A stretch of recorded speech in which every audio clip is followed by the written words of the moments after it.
नमस्कार मित्रों, स्वागत है आप लोगों का हमारी क्लास में। और हम लोग पढ़ रहे थे मैथमेटिक्स, और मैथमेटिक्स के उन्हीं क्लासों को आगे बढ़ाते हुए हम लोग जो 9th का मैथमेटिक्स पढ़ रहे थे वो हमारा जो इसमें जो हमारा चल रहा था वो चल रहा था संख्या पद्धति, नंबर सिस्टम। इसमें हम लोग अभ्यास 1.4 तक पहुँच गए हैं।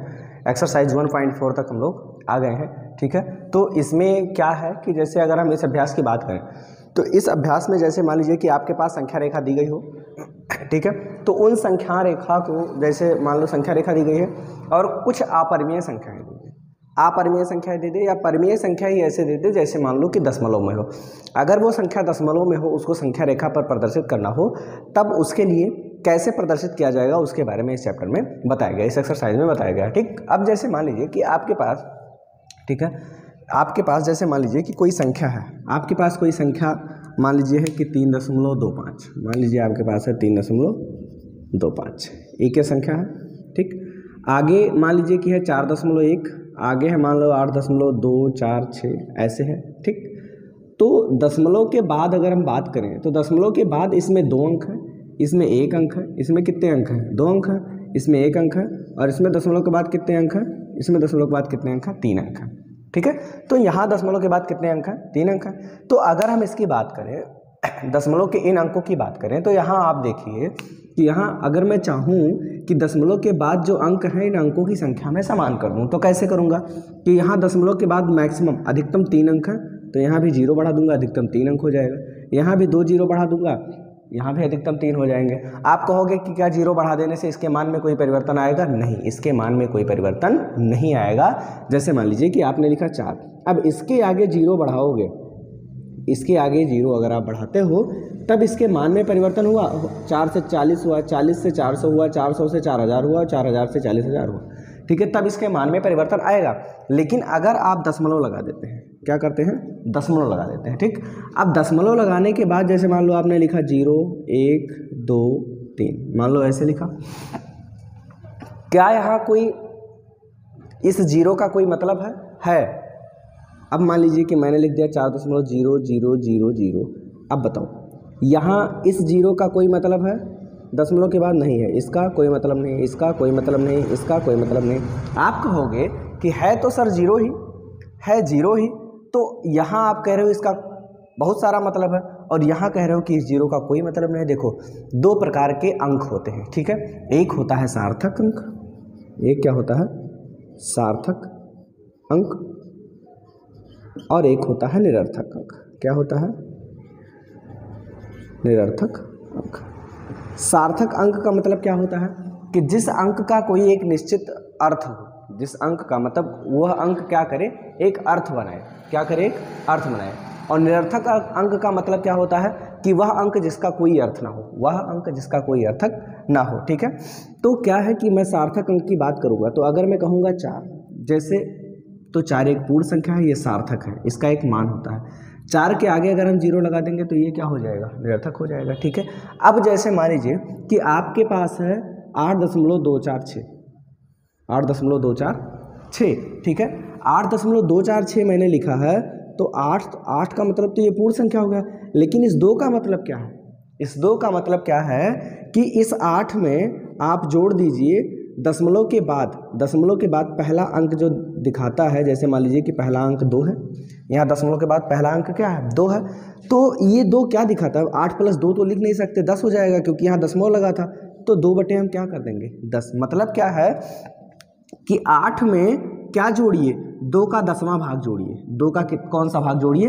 10वां भाग जोड़िए। ऐसे ही 4 है, तो आप कहोगे कि दशमलव के बाद दूसरा अंक है, तो 2 अंक मतलब 2 0।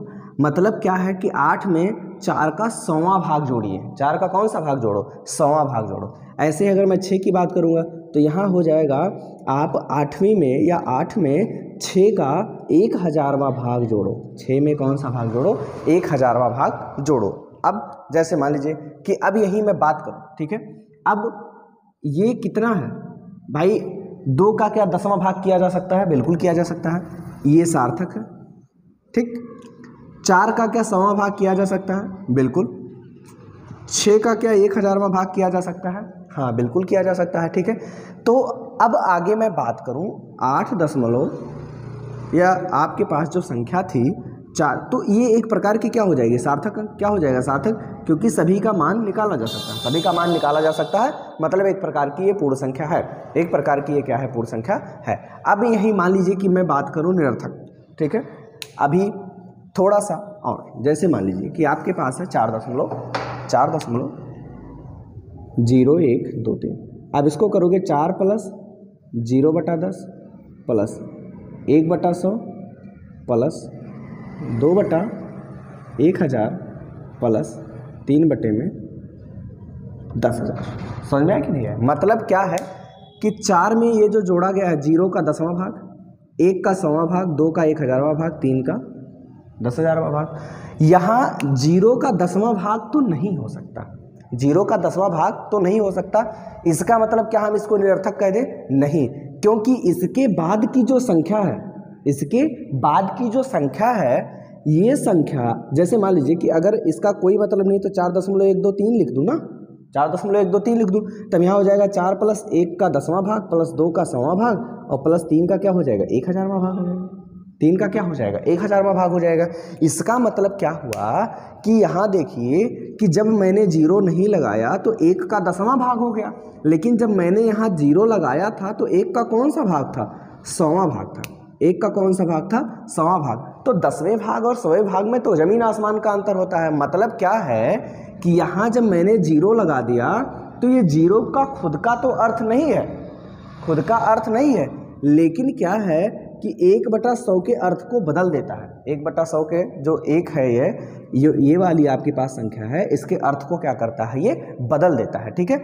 अब ये अगर इसके मान को अगर बदल देता है, इसका मतलब कि ये क्या है, इसकी वजह से सार्थक है, इसका कोई काम है, इसका कोई अर्थ। यहाँ अगर 0 है तो इसका कोई अर्थ निकल रहा है। क्या अर्थ निकल रहा है कि यहाँ जो 1 है वो अपने 100वें भाग में जुड़ा है। किस भाग में जुड़ा है, 100वें भाग में जुड़ा है। यहाँ अगर हमने 0 हटा दिया तो 0 जब हटा दिया तो 1 का 10वां भाग जुड़ा, तो 1 का 10वां भाग और 1 का 100वां भाग अंतर होता है ना, मतलब 1 को 10 भागों में बांटो फिर 1 भाग ले लो, ये आपके पास हो गया। फिर 1 को 100 भागों में बांटो और उसका 100वां भाग ले लो, तो अलग भाग, ठीक है। जैसे मान लीजिए कि अगर मैं 1 रुपया की बात करूँ तो 1 रुपये का 10वां भाग मतलब 10 पैसा, और अगर 100वां भाग की बात करूँ तो 1 पैसा। तो क्या 10 पैसा और 1 पैसा में अंतर नहीं है, बहुत बड़ा अंतर है। तो यहाँ क्या है कि आपके पास कि ये 0 इसका खुद का तो कोई अर्थ नहीं है, लेकिन ये सार्थक अंकों के बीच में आ जाने की वजह से इसका भी एक अर्थ हो गया, इसलिए यहाँ 0 क्या है, एक सार्थक अंक है। क्या है, यहाँ सार्थक अंक है, ठीक है। निरर्थक अंक क्या होते हैं कि जैसे मान लीजिए कि 4 प्लस मैंने कहा 4.000 4.000 कहा, तो 4/0/10 हो जाएगा प्लस 0/100 हो जाएगा प्लस 0/1000 हो जाएगा, ठीक। अब यहाँ बताइए 0 का 10वां भाग हो सकता है, नहीं। 0 का 1000वां भाग हो सकता है, नहीं। 0 का 100वां भाग हो सकता है, नहीं हो सकता। ना तो 0 का 10वां भाग हो सकता है, ना तो 100वां भाग हो सकता है, ना तो 1000वां। क्या कोई और संख्या है कि जिसके अर्थ में 0 परिवर्तन कर रहा है, नहीं। तो यहाँ जो 0 है, यहाँ का 0 एक निरर्थक अंक हो जाएगा। क्या हो जाएगा, निरर्थक अंक हो जाएगा। इस वजह से यहाँ जो 0 है आपके पास, यहाँ जो 0 है, ठीक है, ये अपनी कोई वैल्यू, इसकी कोई अपनी निश्चित कोई मान नहीं होगा, इसका कोई निश्चित वैल्यू नहीं होगी। इसलिए हमने कहा कि 4 के बाद दशमलव लगाने के बाद 0 0 मैंने कहा, अगर 0 0 मैंने कहा तो इसका मतलब क्या हुआ कि इसका कोई अर्थ नहीं है, इसलिए क्या हो जाएगा, यहाँ जो 0 0 0 है ये क्या हो जाएगा, निरर्थक अंक हो जाएगा। यहाँ 4 के बाद जो 0 है इसका एक मान है, इसलिए क्या हो जाएगा, ये सार्थक हो जाएगा। यहाँ का जो 0 होगा वो क्या होगा, यहाँ का 0 सार्थक हो जाएगा। समझ में आया कि नहीं है, ठीक है।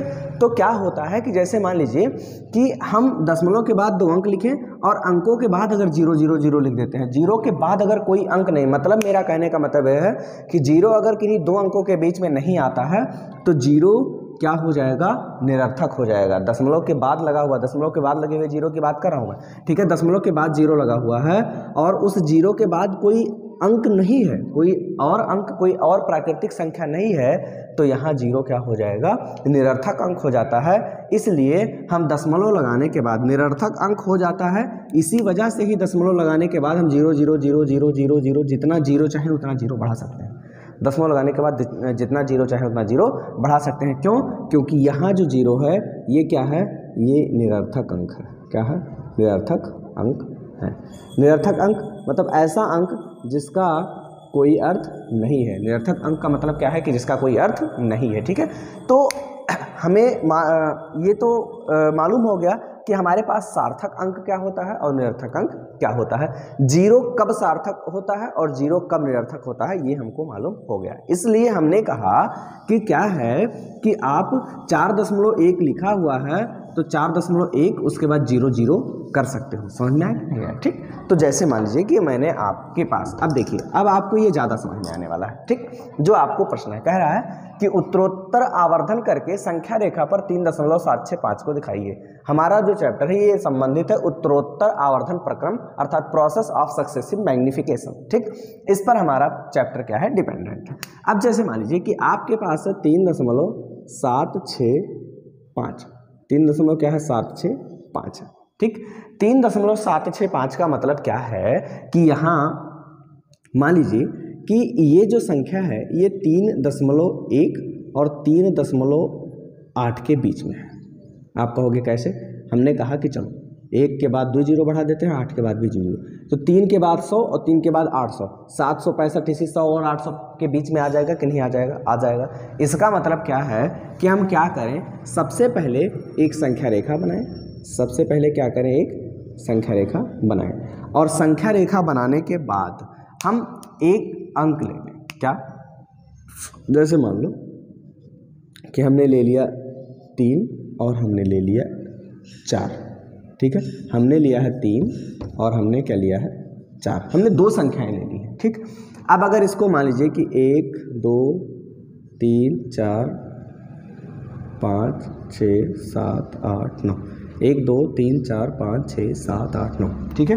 तो अगर मैं बात करूं कि 3 के बाद दशमलव लगा दूं 0, फिर 4 के बाद दशमलव लगा दूं 0, तो क्या मैं लिख सकता हूं 3.1 3.2 3.3 3.4 3.5 3.6 3.7 3.8 3.9, फिर 1 जोड़ दोगे। अगर 3.9 में, ठीक है, 0.1 जोड़ दोगे तो 9 1 10 और 3 1 4 हो जाएगा। समझ में आया कि नहीं आया? तो हम 4 पे पहुंच जाएंगे। किस पे पहुंच जाएंगे? 4 पे पहुंच जाएंगे। इसका मतलब हम 3.0 और 4.0 के बीच में ये इतनी संख्याएं लिख सकते हैं, ये इतनी संख्याएं लिख सकते हैं। अब जैसे मान लीजिए कि आपके पास, ठीक, ये है, तो आप कहोगे कि 3.1 3.2 3.3 3.4 3.5 3.6 3.7 3.8 3.9 और 3.9 में और आगे जाएंगे तो क्या हो जाएगा आपके पास 4। ठीक है, ये आपको संख्या मिल गई। अब एक बात बताओ कि जो आपके पास 3.765 है, अभी हमने कहा था कि 3.100 और 3.800 इसी के बीच में है, इसी के क्या है, बीच में है। लेकिन यहाँ मैं ये भी तो लिख सकता हूँ 3.700 लिख सकता हूँ कि नहीं लिख सकता हूँ? बिल्कुल लिख सकता हूँ। मतलब 3.700, ये जो 3.7 आया था यहाँ मैं 0 कर सकता हूँ, यहाँ भी 0 कर सकता हूँ। क्यों कर सकता हूँ? क्योंकि यहाँ इस 0 का कोई अर्थ नहीं है, यहाँ 0 क्या है, निरर्थक अंक है, इसलिए मैं इसको कर सकता हूँ। ठीक। तो 3.700 3.800 ये आपके पास है। ठीक। मतलब क्या है कि जो आपके पास ये, अब मानिए आपको 700, मान लीजिए कि 800, अब जो 765 होगा इसी 700 और 800 के बीच में होगा कि नहीं होगा? बिल्कुल होगा। जब इसी के बीच में होगा तो क्या करेंगे हम, इसी का और आवर्धन कर देंगे। इसी का क्या करेंगे? और आवर्धन करेंगे। आवर्धन करने का मतलब होता है फैला देना। आवर्धन करने का मतलब क्या होता है? फैला देना। आवर्धन करने का मतलब क्या हुआ? फैला देना। ये आपके पास 3.8। ठीक। अब आपके पास एक संख्या रेखा मिलेगी और इस संख्या रेखा पर यहाँ है 3.7 और यहाँ है 3.8। समझ में आया? तो 3.7 और 0 लिख सकता हूँ, कहोगे हाँ। 3.8 और 0 लिख सकता हूँ, हाँ बिल्कुल लिख सकता हूँ, क्योंकि यहाँ पर जो 0 है उसका कोई अर्थ नहीं है। ठीक है, तो ये हो गया आपके पास। अब आप ये तो हो गया मान लो 70, 1 2 3 4 5 6 7 8 9। ठीक। अब जैसे मान लीजिए कि 3.70, तो आप अगर मैं बात करूं, ठीक है, कि 3.70 है और 3.80, इसका मतलब कि इसके बीच में 3.71 3.72 3.73 3.74 3.75 3.76 3.77 3.9 3.78 3.7, हाँ ठीक है, 3.78 के बाद 3.79। उसके बाद आ जाएगा 3.80, यही आ जाएगा।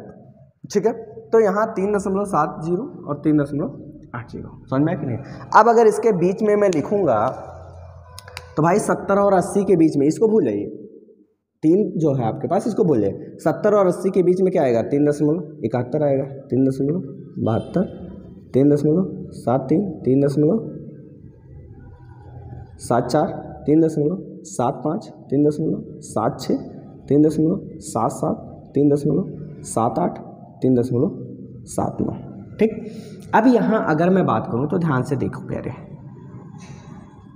3.78 और 3.77, इसको ऊपर लिखो। ठीक, अब आपके पास देखो, अगर मैं यहाँ देखूँ किसकी बात करूँ, 3.765, 3.765 को दिखाना है हमको, लेकिन 7-6 तक तो हम आ गए हैं, 5 पे नहीं पहुँचे हैं। मतलब यहाँ क्या है कि अगर मैं लिखूँ 3.76, ठीक है, यहाँ जो संख्याएं आपके पास थी वो था 3.75, 3.76, 3.77 और 3.78, ऐसे ही संख्याएं थी आपके पास। ठीक, हम कहेंगे कि मैं 0 बढ़ाना चाहता हूं, आप कहोगे बेहिचक बढ़ाइए सर, कोई प्रॉब्लम नहीं है हमको। ठीक, अब मैं बात करूं, आपको दिखाना है 765, आपके पास है क्या, 760 है, 770 है, मतलब 765 इसी के बीच में आने वाला है, 765 इसी के बीच में आने वाला है। मतलब 3.76 के बाद और 3.77 के पहले, मतलब 3.76 के बाद और 3.77 से पहले आने वाला है। चलो इसी का भी उत्तरोत्तर आवर्धन हम कर देते हैं। इसका उत्तरोत्तर आवर्धन जब हम करेंगे तो हमको क्या मिलने वाला है, ठीक है। अब जैसे मान लीजिए कि आपके पास है, ठीक, ये दो संख्या, यहां आपको मिला 3.76 और 3.77, ठीक है। मैं कहूँगा 0 बढ़ा लूँ, आप कहोगे बिल्कुल बढ़ा लीजिए, कोई इशू नहीं है। ठीक, 3.760, ठीक, ये हो गया आपके पास। अब अगर इसके बीच में मान लीजिए कि हम संख्याएं लेते हैं, जैसे मान लीजिए कि 1 2 3 4 5 6 7 8 9, ठीक, ये हो गया। अब यहाँ हो जाएगा 3.761, 3.762, 3.763, 3.764, 3.765, 3.766 और 3.767, 3.768, 3.769, ये होगा आपके पास। ठीक है, तो आपको दर्शाना क्या था, 3.765 था, 3.765 ये आपके पास है, और यही जो होगी यही संख्या हो जाएगी 3.765, और उत्तरोत्तर आवर्धन के माध्यम से आपने इसको संख्या रेखा पर क्या किया, दर्शा दिया। ठीक है, तो इसी तरीके से आप उत्तरोत्तर आवर्धन करके और भी आगे कोई बड़ी संख्या, दशमलव के बाद 4 अंक है, 5 अंक, थोड़ा बड़ा हो जाएगा, लेकिन कितनी भी संख्याएं आप इसको दर्शा सकते हैं, किसी भी प्रकार की कोई समस्या नहीं होगी। ठीक है, तो अब आगे अगर मैं बात करूँ आपकी, ठीक, ये तो हो गया। ठीक,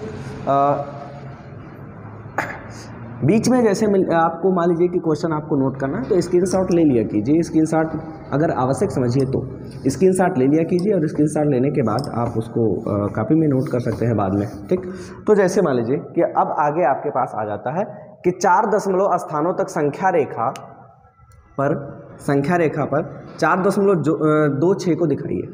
4.26 और 2.6 के ऊपर बार लगा हुआ है, और दशमलव के बाद 4 अंक तक हमको दर्शाना है। तो यहाँ 2.6 पर बार लगा हुआ है, मतलब 2.6 2.6 2.6 बार बार आने वाला है। ठीक है, ये आप पिछली क्लास देखे होंगे तो बहुत अच्छे से समझ में आया। ठीक है, 2.6 2.6 डॉट डॉट डॉट बहुत ज़्यादा है, लेकिन हमको यहीं तक ही दर्शाना है। हमको क्या करना है, यहीं तक दर्शाना है, मतलब 4.26 2.6 यही आपको दर्शाना है, इसी का हमको काम है। तो आप कहोगे 4.26 है, मतलब 4 और 5, आगे आने वाली संख्या क्या है, 5 है। तो आप कहोगे कोई एक संख्या रेखा बनाइए, और ये संख्या रेखा बनाने के बाद एक तरफ 4 लीजिए और एक तरफ क्या ले लीजिए, 5। तो हमने ले लिया, एक तरफ 4 ले लिया और एक तरफ क्या ले लिया, 5 ले लिया। अब अगर इसकी हम बात करें, ठीक है, तो यहाँ क्या होगा कि 1 2 3 4 5 6 7 8 9, ठीक है, ये हो गया। अब यहाँ हो जाएगा 4.1 4.2 4.3 4.4 4.5 4.6 4.7 4.8 और 4.9 हो गया। ठीक, क्यों? क्योंकि 4 को हम लिख सकते हैं 4.0 और 5 को लिख सकते हैं 5.0, लिख सकते हैं ना। तो 5.0 यहाँ 5 मतलब 1 से 9 तक की संख्या इसके बीच में आ गए। अब यहाँ देखिए जो 4.2 था उसको हम लिख सकते हैं 4.20, लिख सकते हैं ना। 4.3 था तो 4.300 आगे हम लिख सकते हैं। क्यों लिख सकते हैं? क्योंकि यहाँ अब जीरो का कोई अर्थ नहीं है, निरर्थक है, इसलिए हम उतार सकते हैं। ठीक है। अब 4.200 और 300, 200 और 300 आपको क्या दिखाना है? 4 अंकों तक दिखाना है। चलो 4 अंकों तक तो दशमलव के बाद 4 अंक ले लेते हैं, 3 जीरो बढ़ा देते हैं। अब 4 दशमलव, ये है 2000, ये है 3000, 2626 इसी 2000 और 3000 के बीच में आने वाला, इसी 2000 और 3000 के बीच में आने वाला है। मतलब 4.2 और 4.3 के अगर इसको मैं मिटा दूं, मतलब भाई निरर्थक है तो मिटा भी तो सकता हूं, तो 4.2 और 4.3 के बीच में आने वाला है। तो हम इसी दोनों का आवर्धन कर देंगे। आवर्धन करने का मतलब स्प्लिट करना या फैलाना। जैसे मान लीजिए कि ये हो गया 4.2 और ये है 4.3, ठीक। तो 4.2 और 4.3 इसी को हमको क्या करना है? दिखाना है। ये आपके पास है 4.2, जिसको आगे लिख सकते हैं 0 भी लगा सकते हैं। ये है 4.3, इसको आगे क्या लिख सकते हैं? 0 भी कर सकते हैं। समझ में आया कि नहीं? ठीक। तो अब अगर इसको हम विभाजित करेंगे तो आपके पास हो जाएगा 1 2 3 4 5 6 7, गलत, 1 2 3 4 5 6 7 8 9, ये हो गया। अब यहाँ हो जाएगा आपके पास 4.21, मतलब यहाँ 20 है और 30 है, तो मतलब 21 22 23 24 25 26 27 28 29, ये हो गया।